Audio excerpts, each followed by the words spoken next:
Welcome everybody to Empowering Seniors, the virtual event this year. Okay.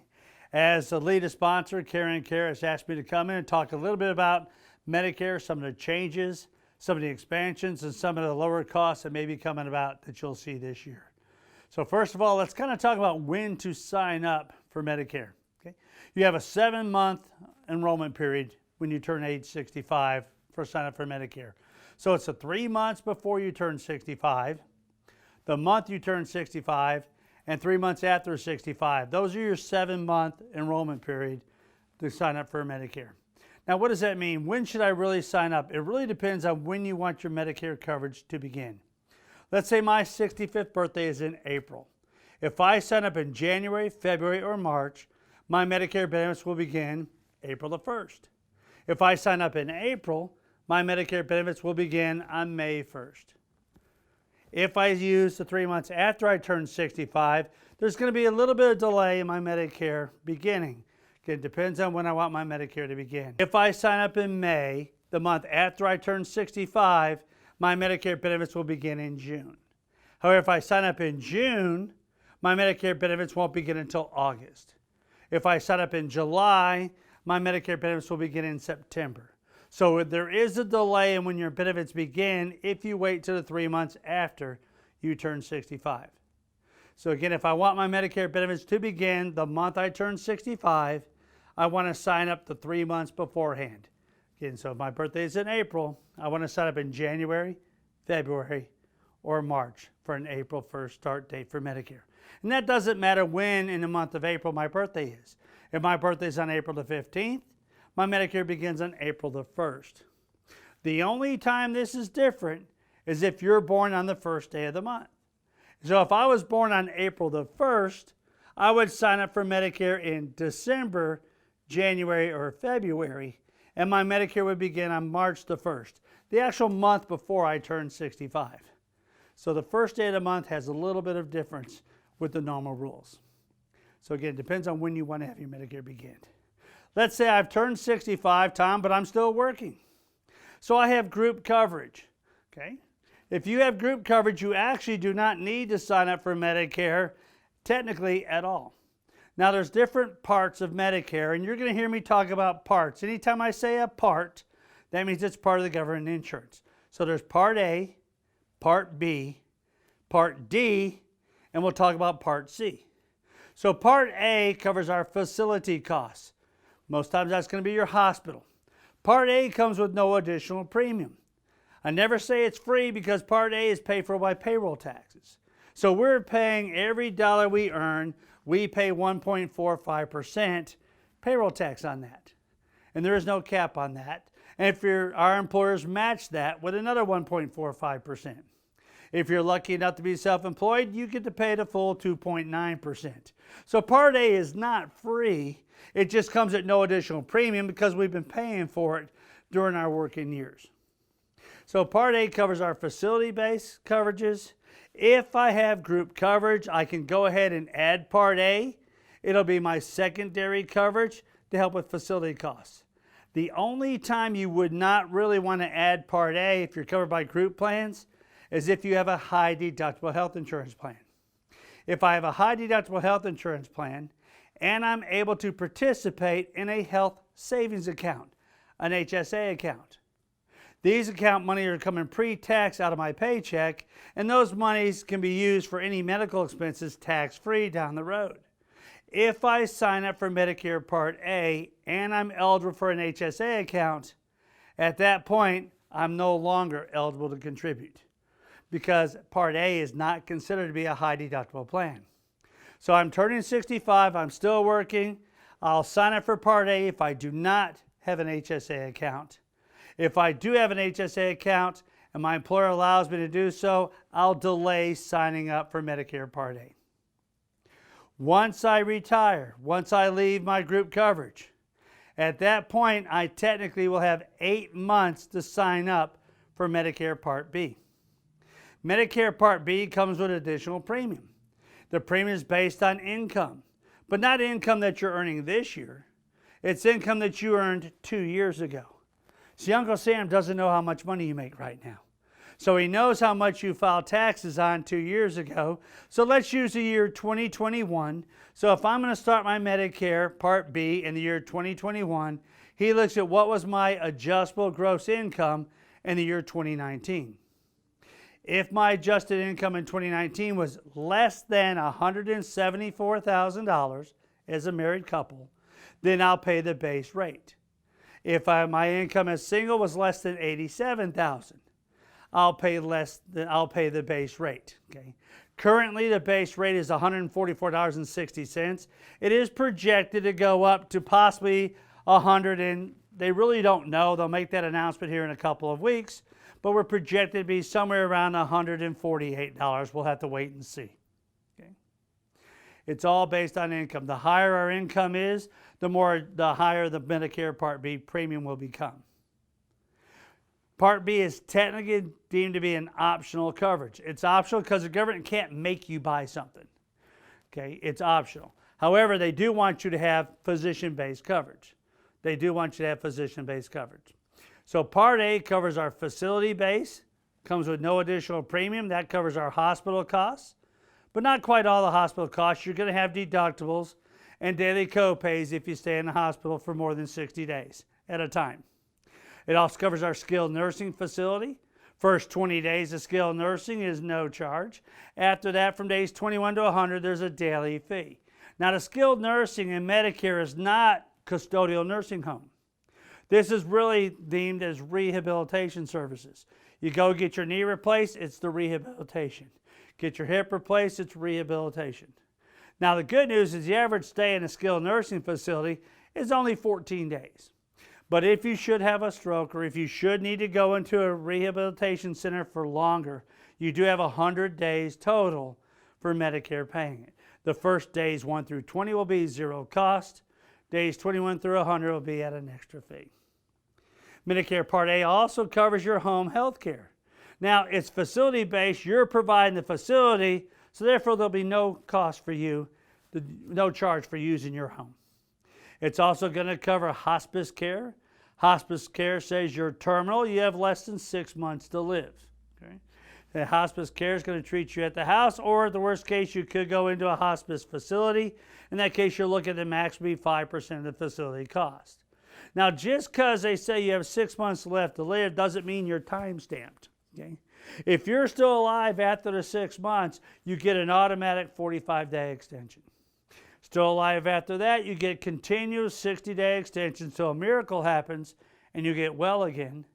Because remember, they're not treating the illness at this point. Or until you do pass. Most folks, when they're on hospice, pass within the first 6 months. It's all about comfort care. Now, the nice thing about this is comfort care for the patients, but it's also comfort care for your family members. Once you pass away, if they need counseling, they have up to 1 year where they can have free counseling services. The last part of the facility care is your psychiatric hospital. You have a total of 190 days covered in psychiatric hospital, and it's billed the same way regular hospital is, where you have a 60-day deductible, and then you have daily co-pays. So that's your Medicare Part A. That's where we're funding with our payroll tax. Medicare Part B is a physician-based care. That's where you're going to have the monthly premium. Again, this year in 2020, it is $144.60, projected to go up to right around $148.60. By the time you see this in January and February, you'll know exactly what that amount is. Okay, so that'd be the monthly premium, and then after the monthly premium, you'll have an annual deductible. Unlike the deductibles and co-pays with Medicare Part A, the Part B is a one-time annual deductible. Here in 2020, it's $198. I've seen projections for being around $205, but we don't know what that number is going to be until 3 or 4 weeks from now. It's funny, the government, we're going to be doing Medicare planning right now in what's called open enrollment from October 15th to December 7th. People get to change and evaluate their Medicare plans. But the government doesn't actually tell out how much Medicare costs are going to be until the last week of October, first week of November. So it's kind of strange we're talking about what these costs are going to be and we don't know what they're going to be yet. The main reason the government feels like they can do that is these costs only really apply to people who have Medicare only. If you pick up some other type of coverage, such as a Medicare supplement plan or Medicare Advantage plans, the daily copay amounts really don't mean anything to you. Most times the annual deductible for Part B isn't going to mean anything to you. That's why the government feels like they don't have to announce what these costs are going to be, and they can have people start evaluating their Medicare coverages before they make those announcements. So we have Part A is our facility cost. Part B is our physician-based cost, outpatient surgery, ambulances, and are included in that. And then we have Medicare Part D. Part D is prescription drugs. Now, they added Part D back in 2006. They started working on it in 2003, and everybody got real excited when they said, hey, we're going to have prescription drug costs. When they rolled it out, people kind of went, There's 4 phases to the drug plan. Okay, the first phase is the deductible. Okay, currently here in 2020, that is $435. So the first $435 in 2020 is on you. I believe it's going to be $455 for 2020. Once you do the first phase of deductible, then you go into phase 2, and phase 2 is the cost sharing. Here's when the cost share is going to be 75% with Medicare, 25% with you. Once Medicare's billing has reached $4,130 in the year 2021, not what you pay, but what Medicare billing is, then you're going to enter phase 3, which is known as the coverage gap. Coverage gap has affectionately been called the donut hole. Here you're going to find your costs are going to go up. Now, Congress went ahead and they closed the donut hole, except what it means is that you're still going to pay 25% for your name brand and your generic costs of drug medicines when you're in this coverage gap, when you're in the coverage gap. So how do we get there and what is the difference? The third part of Medicare is Medicare Part D. Part D was added in 2006. Part D covers our prescription drug coverage. So Part A is our facility-based coverage. Part B is your doctor-based coverage. That is original Medicare, Medicare A and B. Now we add the Part D, the prescription drug coverage in 2006. When they rolled out the drug coverage, this was put together a little bit differently. There are 4 phases to the drug coverage. Phase 1 is the deductible. For 2021, that annual deductible is going to be $445. Once you've paid $445, at that point you'll move into the second phase, which is a cost-sharing phase, 75%, 25%. So roughly 75% will be covered by Medicare, 25% will be covered by you. When you go to the pharmacy and you pay your $3 for your prescription drug and they bill Medicare $38. You go and pay $5 for your drug and they go ahead and bill Medicare $60. When all those Medicare billings reaches a little over $4,100, okay, at that point you're going to enter into the third phase, which is known as the coverage gap, okay, affectionately known as the donut hole. And the reason they call it that is because now you're going to find that your Medicare costs for your prescription drugs are going to go up. Because now you're still going to pay the 25%. So it sounds like the same, except now it's off of the manufacturer's price, minus any discounts the manufacturers are giving. Which means for your name brand drugs, you're going to see a cost increase here for your medications. Okay? When you have paid out of your pocket $6,550, then you're going to move into the catastrophic phase, and that's where you're going to see your drug costs go down significantly. Your name brand drugs will drop below $9. Your generic drugs will drop below $4. Any specialty drug you take will be at 5%. So to recap, the 4 phases, the first one's the deductible, okay, and that's $445. The second one is the cost sharing.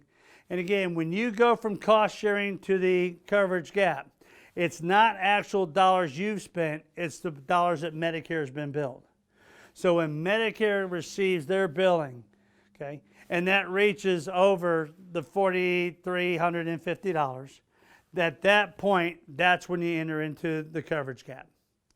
Okay? And now you're looking at your dollar cost, which means it's real important when you're going to the pharmacy, if you ever take a compound drug.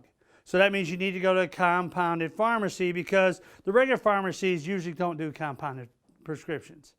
Get your compounded drug at that particular pharmacy, but you need to take your maintenance drugs. You need to go to typically a regular pharmacy for those. Or ask your compound pharmacy that you're going to, well, how much do you bill Medicare for your standard drugs, your maintenance drugs? Because it all depends on what Medicare gets billed, how quickly you get into the coverage gap. See, there really is no regulation on how much the drug manufacturers charge for their medicines or how much the pharmacy charges for theirs either. So when you're looking and you have to take a compounded drug, so if I'm taking a compounded drug, I really need to do some competitive shopping here. I need to find out what is being billed to Medicare because that's going to impact how quickly I get into that coverage gap.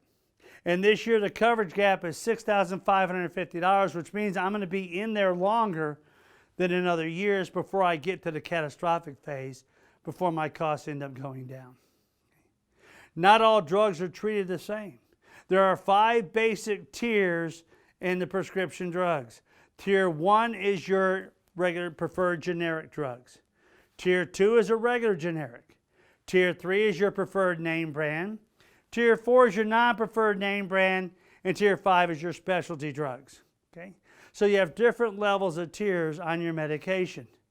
Okay? All of the drug plans must offer coverage for every disease out there. However, they don't have to offer all the medicines for those diseases and illnesses. For instance, I've got psoriatic arthritis. One of the drugs that treats this is around $2,600. Another drug that treats this illness is $3,800. The drug I take is $4,900. So there's quite a bit of difference there, $2,600, $3,800, and $4,900. They must offer me a drug to cover my illness. Now, which one of those 3 do you think they're going to want to offer me? That's right. They're going to do the $2,600 because they have to. The problem with that $2,600 drug is it doesn't help me. My body doesn't react well to that. So there's something called step therapy. They want you to be on the lower cost medicine for 6 months to see if that's going to work for you. Because again, they're trying to save money. And after 6 months, if that medicine doesn't work, then they'll evaluate to move you to one of those other drug alternatives. However, if your doctor knows that that drug's not going to help you, you can apply immediately for a medical exception. If it's a life-threatening decision, that decision is made within 24 hours. If it's a drug like what I take for arthritis, that may take 72 business hours, 3 business days, to go ahead and decide if we'll go ahead and get onto that proof. But the bottom line is we want to get you the medication you need to have you feel better, but they're going to want to initially see if you can do those lower cost drugs. But the bottom line is if your doctor knows those drugs aren't going to help you, let's get the exception and we can help you get the drugs and medications that you need.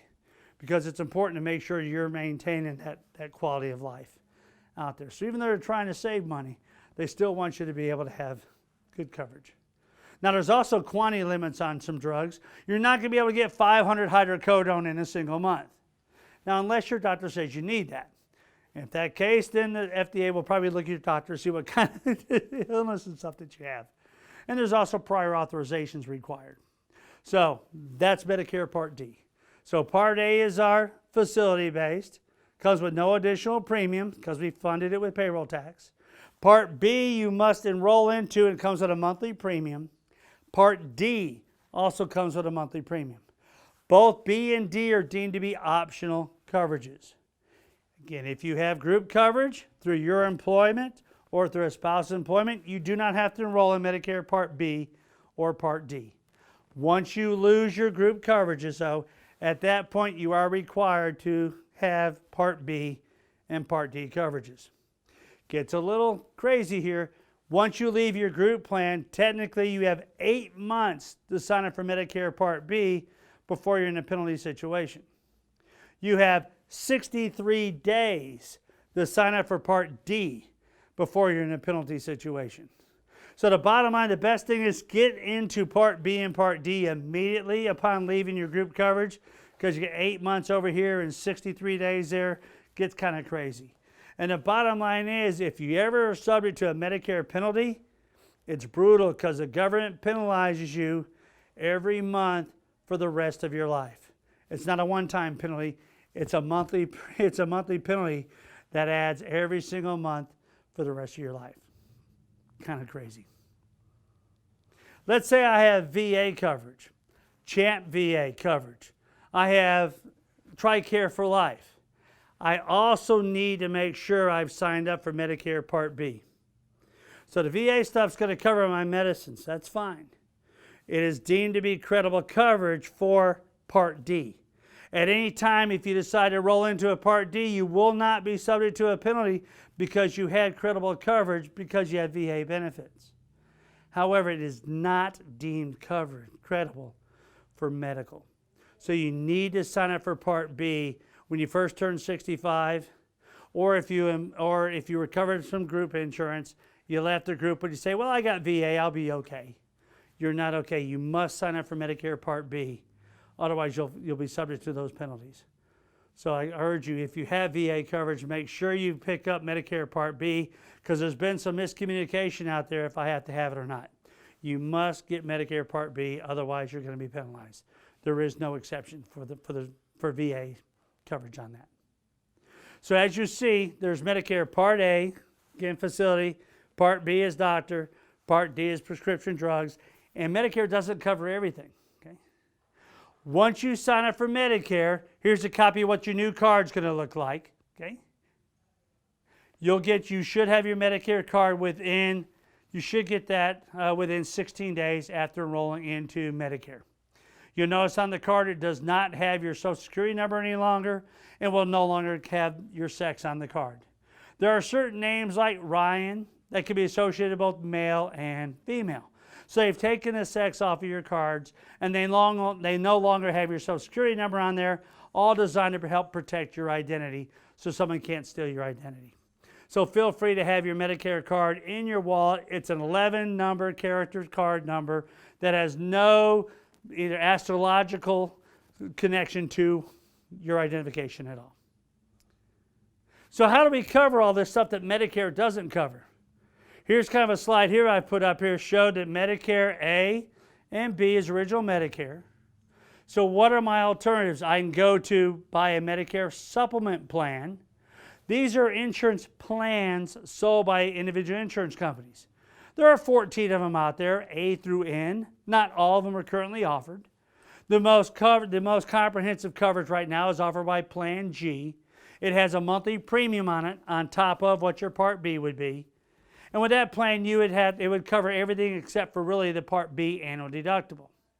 However, when the government came out with a prescription drug plan coverage in 2006, they told the supplement plans they are no longer allowed to have drug coverage in them. So that means you would also have to sign up and buy a Medicare Part D card, a Part D prescription plan. So that's one way. You can go ahead and buy a supplement plan and then also buy a drug coverage. The other alternative is you go into Medicare Part C. The other alternative, as opposed to buying a Medicare supplement plan and buying a prescription drug plan, is to enroll into Medicare Part C. Remember I said part because that means it's now part of the Medicare system. Part A is your facility, Part B is your doctor, Part D is your prescription drugs. All of these parts will be rolled in together in a Medicare Part C, known as the Advantage Plan. When you enroll into the Advantage Plan, now you're going to get your Medicare benefits provided by whichever carrier that you enrolled into their Medicare Part C plan. So there's lots of carriers here in the Metroplex that offer Medicare Advantage plans. When we're looking at the Medicare Advantage plan that's best for us, we need to kind of look to see, are our doctors covered? Are our prescriptions covered? What type of other products, other services do they offer? If you just have regular Medicare and that's all you have, well, Medicare, they don't cover things like your eyes, your ears, or your teeth. So there is no vision, hearing, and dental covered by regular Medicare. So the Advantage plans have come in and they've added benefits to give you some vision coverage. They've added some hearing coverage, and they've added some dental coverage. So that's one of the advantages of being in a plan like that. If you just have regular Medicare, there is no maximum out of pocket that you could spend in Medicare Part A. There is no maximum out of pocket you could incur in Medicare Part B. When you go into the Advantage plan, all of the Advantage plans are required to put a cap, a maximum out-of-pocket cost for you each year. Most times, in order to hit that maximum out-of-pocket cost, it's going to require either severe illness, possibly be on some severe drugs like kidney dialysis or chemotherapy, or multiple stays in a hospital. Okay? It's really hard to hit some of these maximum out-of-pocket. But you do want to look at what is my worst case scenario when I go into a Medicare Advantage plan. Because unlike regular Medicare that has no limits, these Medicare Advantage plans will put a maximum out of pocket for you. It's good to live in the Dallas-Fort Worth area because we're in a very, very competitive marketplace. We've had a lot of competition and the Advantage plans have gotten very, very benefit rich this year. For 2021, these Advantage plans have added things like acupuncture, chiropractic care, dental. We've seen dental now expand $3,000, $4,000. Dental used to be not covered at all. Maybe then you got cleanings done. There are some plans out there that will actually give you implant coverage. Unheard of a couple years ago, but now you can actually, there's some plans out there that actually cover implants. So when you're shopping for the Medicare Advantage plans, look to see what benefits are best for you. Some's got transportation in there. So the key on here is what is important to me when I'm looking for my medical coverage. Because each one of us, okay, our health is a little bit different, our finances are a little bit different, and how we view insurance really is a little bit different. So when you're out there comparing Medicare coverages, ask yourself, what's the most important thing to me? What's the most important thing to me? Here's a kind of a slide that tells you what the do's and don'ts are when you're coming into Medicare. If I know that I'm going to sign up for Medicare, let's say in 2022, couple things I want to make sure I don't do. Don't take any distributions out of your retirement account. If you take a distribution out of your retirement account, that's going to be ordinary income, and that's going to artificially inflate your earnings. And remember I told you back in the beginning, your Medicare Part B premium is based on your earnings 2 years prior to you enrolling. So you don't want to do anything that would artificially increase your earnings there. You also don't want to delay signing up for your Medicare Part A or Part B, especially when you lose your group coverage. You want to make sure that you're in there. The other thing you don't want to do is don't just assume the big name is the best coverage for me. You want to take a look to see what coverage is out there for me. I always recommend people to talk to a broker.